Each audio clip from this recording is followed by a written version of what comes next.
بسم اللہ الرحمن الرحیم۔ معزز ناظرین، السلام علیکم۔ آج میں آپ کو حضرت بلال حبشی رضی اللہ عنہ کے واقعے کے بارے میں سناتی ہوں۔ پیارے نبی حضرت محمد مصطفیٰ صلی اللہ علیہ وسلم کے دنیا سے پردہ فرمانے کے بعد حضرت بلال حبشی بہت غمگین تھے۔ حضرت بلال حبشی حضرت ابو بکر سے اجازت لے کر شام میں جہاد کے لیے روانہ ہو گئے اور 6 مہینے واپس نہیں آئے۔ ایک عرصے کے بعد خواب میں نبی کریم صلی اللہ علیہ وسلم کی زیارت ہوئی اور فرمایا، بلال ہمیں ملنا کیوں چھوڑ دیا؟ آنکھ کھلتے ہی مدینہ کے لیے روانہ ہو گئے۔ کئی دن کی مسافت کے بعد مدینہ منورہ پہنچے اور زور زور سے صدا لگائی، یا رسول اللہ میں آ گیا، یا رسول اللہ میں آ گیا۔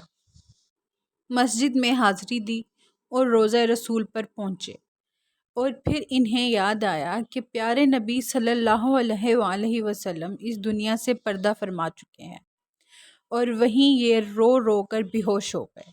اور جب ہوش میں آئے تو اہل مدینہ نے کہا، آج سرکار کے زمانے والی اذان سنا دیں۔ معذرت کی اور کہا کہ اب مجھ سے برداشت نہیں ہوگا۔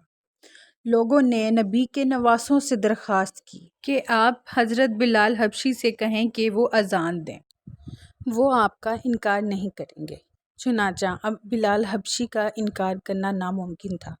اذان دینا شروع کی۔ جیسے ہی اذان شروع کی، اہل مدینہ رو پڑے، دل قابو میں نہ رہے۔ پیارے آقا کا زمانہ یاد آ گیا۔ بچے عورتیں گھر سے نکل آئے، غم سے نڈھال بے قرار ہچکیاں بندھ گئیں۔ جب کہا نا اشہد ان محمد رسول اللہ، لوگ چیخے مار کر رونے لگے۔ حضرت بلال حبشی کی نظر جب ممبر پر پڑی تو ممبر خالی تھا، ممبر پر سرکار نہ تھے۔ خالی ممبر دیکھ کر گر پڑے اور زور زور سے رونے لگے اور بے ہوش ہو گئے۔ اذان مکمل نہ کر سکے۔ ہوش میں آئے تو اٹھے اور روتے ہوئے شام کی طرف روانہ ہو گئے۔